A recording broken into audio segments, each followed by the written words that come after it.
Good morning dear student, स्वागत करते हैं आज की क्लास में। आज की क्लास आपके यूपी बोर्ड एग्जाम के लिए एक बेहतरीन क्लास होने वाली है। प्यारे बच्चों, आज की क्लास में आपको present indefinite, present continuous, present perfect और प्रेजेंट परफेक्ट कंटीन्यूअस का एक वन शॉट रिवीजन मिलेगा। ये क्लास आपकी यूपी बोर्ड एग्जाम के लिए बहुत ही ज़्यादा यूजफुल होने वाली है। तो प्यारे बच्चों, इसी तरीके की 3 वीडियो के माध्यम से आपका जो टेंस है वो पूरे कंप्लीट कराए जाएंगे। तो आइए बिना किसी देरी के क्लास को स्टार्ट करते हैं। प्यारे बच्चों, क्लास के अंत में कुछ ऐसे इंपॉर्टेंट फैक्ट बताए जाते हैं जो आपके बोर्ड के एग्जाम के लिए बहुत ही ज़्यादा हेल्पफुल होते हैं। तो आइए बिना किसी देरी के आज की क्लास को स्टार्ट करते हैं। तो सबसे पहले आपके सामने हेडिंग पड़ी है प्रेजेंट इंडेफिनिट टेंस। तो प्यारे बच्चों, आपको पता है कि प्रेजेंट इंडेफिनिट टेंस की पहचान क्या होती है। तो आपको पता है ऐसे इन वाक्यों के अंत में क्या आता है, ता है, ते है और ते है और ता हूं। ये प्रेजेंट इंडेफिनिट के वाक्यों के अंत में आते हैं और इसमें कि वाक्यों में कार्य का होना या करना पाया जाता है। एक बार दोबारा देखेंगे। प्रेजेंट इंडेफिनिट टेंस के वाक्यों के अंत में ता है, ती है, ते है, ता हूं तथा वाक्यों में किसी कार्य का करना या होना पाया जाए, वह आपका प्रेजेंट का इंडेफिनिट टेंस कहलाएगा। तो प्रेजेंट इंडेफिनिट टेंस के यानी अफर्मेटिव सेंटेंस में देखेंगे, जैसे हिंदी में सकारात्मक वाक्य कहते हैं प्यारे बच्चों, आपको पता है। तो इसमें जो रूल होते हैं प्यारे बच्चों, उसको आपको पता होना चाहिए। रूल नंबर फर्स्ट होता है आपका कि किसके साथ, सिंगुलर नंबर, किसके साथ, सिंगुलर नंबर सब्जेक्ट के साथ आप क्या करते हैं कि वर्ब की कौन सी फॉर्म में, वर्ब के फर्स्ट फॉर्म में आप एस या ईएस जोड़ते हैं। ठीक है प्यारे बच्चों। और रूल नंबर सेकंड में आप लिख सकते हैं किसके, प्लूरल नंबर सब्जेक्ट और प्लस आई के साथ आप केवल वर्ब की कौन सी फॉर्म, फर्स्ट फॉर्म लिखते हैं, इसमें एस या ईएस नहीं जोड़ते हैं। आपके सामने एग्जाम्पल दिया है। सबसे पहले आप क्या देखेंगे, सब्जेक्ट। सब्जेक्ट क्या है आपका, आई। तो आपको पता है आई के साथ कौन सी फॉर्म लगानी, वर्ब की फर्स्ट फॉर्म। तो आपको पता है इसमें वर्ब क्या आपका, करना। तो आई के साथ करना की अंग्रेजी आप क्या लगाएंगे, डू लगाएंगे। अब आपको पता है कर्ता हो गया, क्रिया हो गया। अब इसमें कर्म क्या है, अपना का। तो आई के साथ आपको पता है अपनी की अंग्रेजी माई होती है और काम की अंग्रेजी वर्क होती है प्यारे बच्चों। और रोज की अंग्रेजी आपको पता है डेली होती है। तो इस तरीके से आपका सेंटेंस क्या बन गया, I do my work daily. उम्मीद करते हैं प्यारे बच्चों ये सेंटेंस आपको समझ में आया होगा। अगला सेंटेंस है आपके सामने। इसमें आप देखेंगे सब्जेक्ट क्या है, तुम। तो तुम की अंग्रेजी होती है प्यारे बच्चों यू। ये आपका सब्जेक्ट हो गया। अब आपको लिखनी है वर्ब। तो वर्ब आप इसमें क्या है, लिखना। तो लिखना की अंग्रेजी होती है राइट। आपको पता है जब सब्जेक्ट प्लूरल नंबर है तो केवल वर्ब की कौन सी फॉर्म, फर्स्ट फॉर्म। तो फर्स्ट फॉर्म आपने लिख लिया। आपका ये सब्जेक्ट हो गया, ये आपकी वर्ब हो गई। ये आपका क्या बचा, ऑब्जेक्ट। तो एक के लिए आप ये लिखेंगे, कहानी के लिए आप क्या लिखेंगे, स्टोरी। इस तरीके से आपका सेंटेंस क्या बन गया, यू राइट ए स्टोरी। उम्मीद करते हैं प्यारे बच्चों ये भी सेंटेंस आपको समझ में आया होगा। क्लास बहुत ही ज्यादा इंटरेस्टिंग होने वाली है प्यारे बच्चों। वीडियो को पूरा देखें तभी आपको समझ में आएगा। अगर आप वीडियो को बीच में छोड़कर चले जाते हैं तो आपको बिल्कुल भी समझ में नहीं आएगा। क्लास के एंड तक बने रहेंगे तो आप टेंस को अच्छी तरीके से सीख जाएंगे। अगला सेंटेंस है प्यारे बच्चों, इसमें देखेंगे सब्जेक्ट क्या है, मोहन।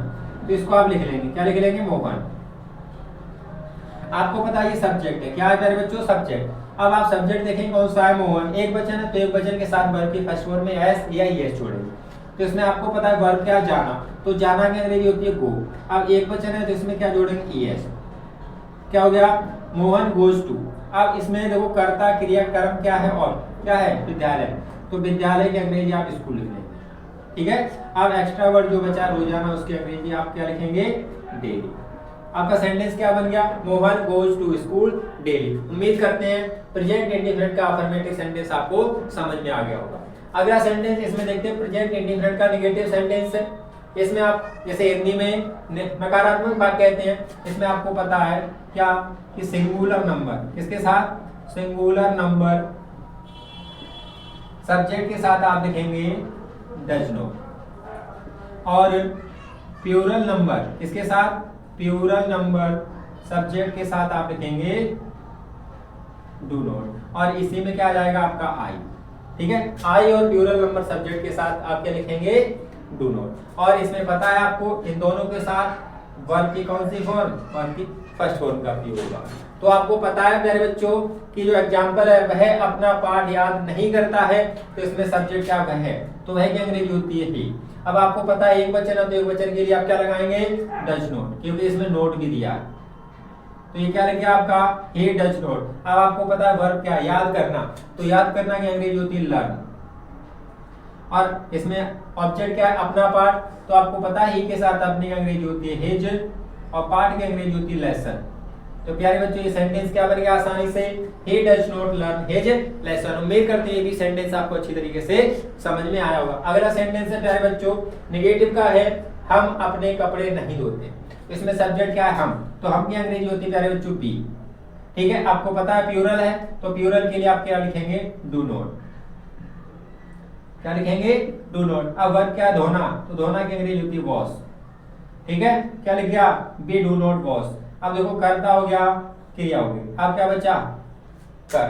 तो कर क्या, अपने कपड़े, बी के साथ अपने की अंग्रेजी होती है प्यारे बच्चों अवर, और कपड़े की अंग्रेजी होती है क्लॉथ्स। उम्मीद करते हैं ये भी सेंटेंस आपको समझ में आएगा होगा। क्या लिखा है, we do not wash our clothes. अगला सेंटेंस देखते हैं प्यारे बच्चों, इसमें आप देखेंगे कि नहीं के साथ साथ कभी नहीं है, तो आपको पता है जिस सेंटेंस में कभी नहीं है उसमें आप क्या लगाते हैं, नेवर। ठीक है, और नेवर के साथ कभी भी डू या डज इनका प्रयोग नहीं करते, इस बात को ध्यान रखना। तो भाई की अंग्रेजी क्या है होती है, आपको पता है, ये किसके लिए, स्त्री के लिए, तो यहाँ पर हो जाएगा, क्या हो जाएगा, सी। ठीक है, अब कभी नहीं की अंग्रेजी लगाएंगे आप नेवर। ठीक है, अब आप क्या लिखा है, झूठ बोलना, तो आपको पता है झूठ बोलना की अंग्रेजी क्या होती है, टेल ए लाई। अब आप इसमें देखेंगे सब्जेक्ट क्या है आपका, सिंगुलर है सब्जेक्ट, तो इस कंडीशन में आप क्या करेंगे कि जो वर्ब है उसमें एस जोड़ देंगे। अगर एस जोड़ने में होता तो ये जोड़ते, इसमें क्या जोड़ेगा, एस जोड़ेगा, ही नेवर टेल्स ए लाई। उम्मीद करते हैं प्यारे बच्चों कि प्रेजेंट इंडिफिनिट का आपको अफर्मेटिव और नेगेटिव सेंटेंस समझ में आया है। चलते हैं प्रेजेंट इंडिफिनिट का इंटरोगेटिव समझते हैं। अभी आपने प्रेजेंट इंडिफिनिट का अफर्मेटिव और नेगेटिव सेंटेंस देखा, अब आपके सामने है प्रेजेंट इंडिफिनिट का इंटरोगेटिव सेंटेंस, जिसे प्रश्नवाचक वाक्य कहते हैं। तो प्यारे बच्चों आपको पता है कि इंटरोगेटिव सेंटेंस दो तरीके के होते हैं, एक वह सेंटेंस जो क्या से स्टार्ट होता है, एक वह सेंटेंस जो किसी भी वाक्य के बीच में क्वेश्चन वर्ड आए। तो आपको पता होना चाहिए दोनों को बनाने के नियम अलग अलग हैं। जिन वाक्यों में क्या शब्द है वो सबसे पहले आता है, तो उसमें आपको डू या डज किससे पहले, यानी सब्जेक्ट से पहले लगाना होता है। ठीक है प्यारे बच्चों, और जिसमें आपको क्वेश्चन वर्ड कोई वाक्य के बीच में मिले तो उसमें सबसे पहले आपको क्या लिखना है, क्वेश्चन वर्ड लिखना है, उसके बाद आपको सब्जेक्ट के अनुसार क्या लिखना है, डू या डज लिखना है, उसके बाद आपको सब्जेक्ट लिखना है। ठीक है, आपने फॉर्मूला बहुत पढ़े होंगे, इतने डिटेल में नहीं जाएंगे। यहाँ पर आपको एक वन शॉट रिवीजन दिया जाता है जो आपको यूपी बोर्ड एग्जाम में आपको बहुत ही ज्यादा फायदा देगा, जिससे आपके जो पुराने नियम है वो आपको पूरे से क्या हो जाएंगे, रिमेम्बर हो जाएंगे। तो आपको पता होगा प्यारे बच्चों इसमें सब्जेक्ट क्या है, सब्जेक्ट इसमें क्या है, तो वह की अंग्रेजी क्या होती है, ही। आपको पता है ये सब्जेक्ट है, एक वचन है, तो सबसे पहले आप क्या लिखेंगे, डज। अब आप देखेंगे वर्ब क्या है, खाता, तो खाता की अंग्रेजी क्या होती है, ईट। अब आपका ऑब्जेक्ट है क्या है, मैंगो। क्वेश्चन क्या सेंटेंस बन गया, does he eat the mango. उम्मीद करते हैं सेंटेंस आपको समझ में आया होगा। अगला सेंटेंस है प्यारे बच्चों, क्या तुम संस्कृत पढ़ते हो, तो इसमें सब्जेक्ट क्या है, तुम, तो तुम की अंग्रेजी यू यहाँ पर लिख लो। और आपको पता है तुम क्या है, बहुवचन है, तो सबसे पहले क्या के नीचे आप डू लिख लो। अब आपको पता है वर्ब क्या है, पढ़ना, तो पढ़ना की अंग्रेजी क्या होती है, रीड। ऑब्जेक्ट क्या है, संस्कृत, तो यहाँ पर आप लिख लेंगे संस्कृत और क्वेश्चन मार्क लगा। क्या बन गया फिर बच्चों, डू यू रीड संस्कृत। अगला सेंटेंस देखते हैं, यहाँ पर सब्जेक्ट यहाँ पर भी क्या है, तुम है, तो तुम की अंग्रेजी क्या होती है, यू। आपको पता है बहुवचन है, तो यहाँ पर लिखेंगे आप डू। अब आपको पता है इसमें वर्ब क्या है, प्यार करना, तो प्यार करना की अंग्रेजी क्या होती है, लव। इसको तो आप बहुत अच्छी तरीके से जानते हो। ठीक है, ये आपका देख क्या हो गया, सब्जेक्ट हो गया, वर्ब हो गया। अब आपका ऑब्जेक्ट क्या बचा है, मुझसे, तो मुझसे की अंग्रेजी क्या होगी, मी। ठीक है, क्वेश्चन मार्क लगा दो। क्या बन गया, डू यू लव मी। क्या बन गया, डू यू लव मी। अगला सेंटेंस देखते हैं प्यारे बच्चों, इसमें सब्जेक्ट क्या है, माता जी। तो यहाँ पे लिख लो मदर। क्या लिख लो? मदर। आपको पता है मदर्स क्या है? सिंगुलर एक वचन है, सबसे पहले लिख लो डज। ठीक है। अब आपको पता है इसमें वर्ब क्या है? पकाना। तो पकाना की अंग्रेजी क्या होती है प्यारे बच्चों? कुक। अब इसमें ऑब्जेक्ट क्या है? ऑब्जेक्ट क्या है? खाना। तो क्या लिखोगे? The food. उसके बाद एक्स्ट्रा क्या बचता है? रसोई में। तो मे की अंग्रेजी होती है इन, और रसोई की अंग्रेजी क्या होती है? किचन। तो क्या हो जाएगा? Question mark. क्या हो गया? Does mother cook the food in the kitchen. उम्मीद करते हैं प्यारे बच्चों कि प्रेजेंट इंडेफिनिट टेंस का आपका इंटरोगेटिव है जो क्या से स्टार्ट होने वाले सेंटेंस हो वो आपको समझ में आए। अगला देखते हैं, जो किसी क्वेश्चन वर्ड को बाकी के बीच में दिया है तो उसको आप किस तरीके से बनाएंगे। उसमें आपको सबसे पहले क्या लिखना है प्यारे बच्चों? Question word. तो इसमें आप देखेंगे क्वेश्चन वर्ड क्या? क्यों। तो क्यों की अंग्रेजी होती है भाई। अब आप देखेंगे सब्जेक्ट क्या है? आप, यानी तुम। तो एक वचन है बहुवचन, आपको पता है तुम बहुवचन होता है तो उसके अंग्रेजी उसके लिए आप क्या लगाएंगे? डू। उसके बाद सब्जेक्ट लिख लेंगे यू। अब आप इसमें देखेंगे नोट भी है तो सब्जेक्ट के बाद ही नोट लगाते हैं ऐसे सेंटेंसों में जो इंटरोगेटिव प्लस नेगेटिव दोनों हो।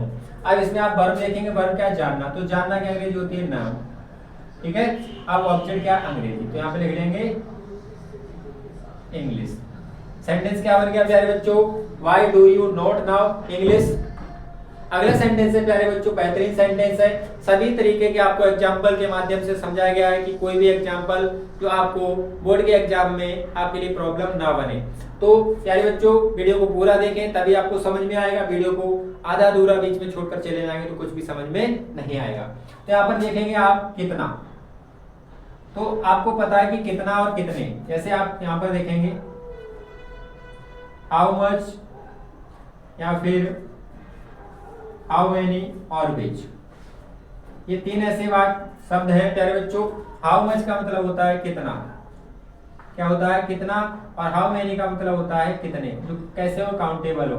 और हाउ मच का मतलब सॉरी किसका? विच का मतलब होता है कौन सा या कौन सी।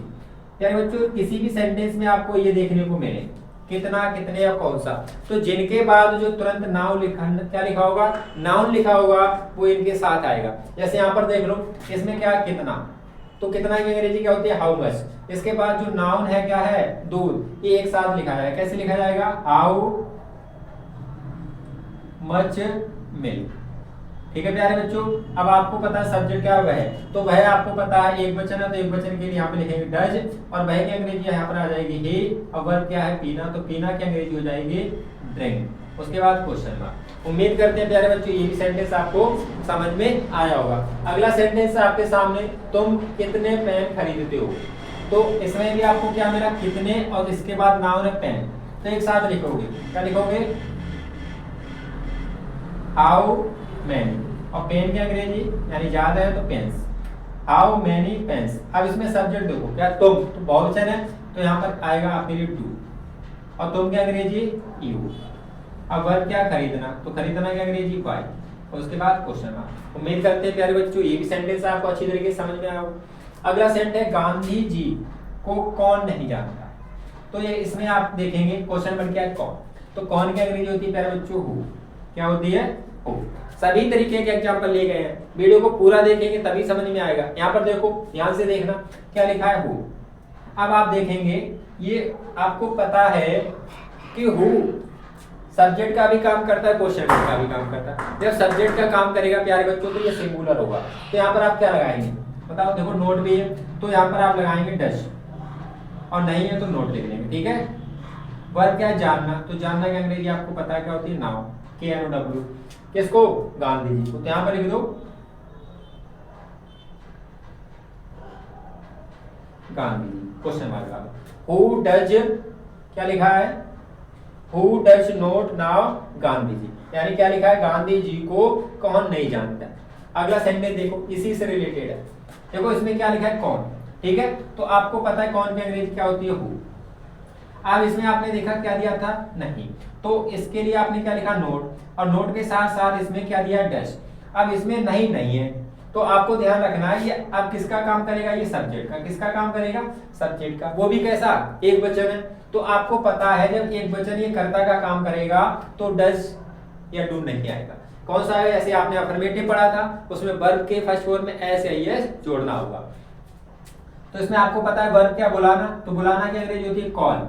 अब ये आपको पता है एक वचन है, इसमें एस लगा दो, ठीक है। ये कर्ता हो गया, ये क्रिया हो गया, अब ऑब्जेक्ट बचा आपका यू। तो इस तरीके से आपका सेंटेंस बन गया वो कॉल्स यू। अगर इसमें नेगेटिव होता तो यहाँ पर आप क्या लगाते? Does not. तो इसमें से एस हटा देते। उम्मीद करते हैं प्यारे बच्चों कि प्रेजेंट इंडिफिनिट टेंस आपको समझ में आया होगा।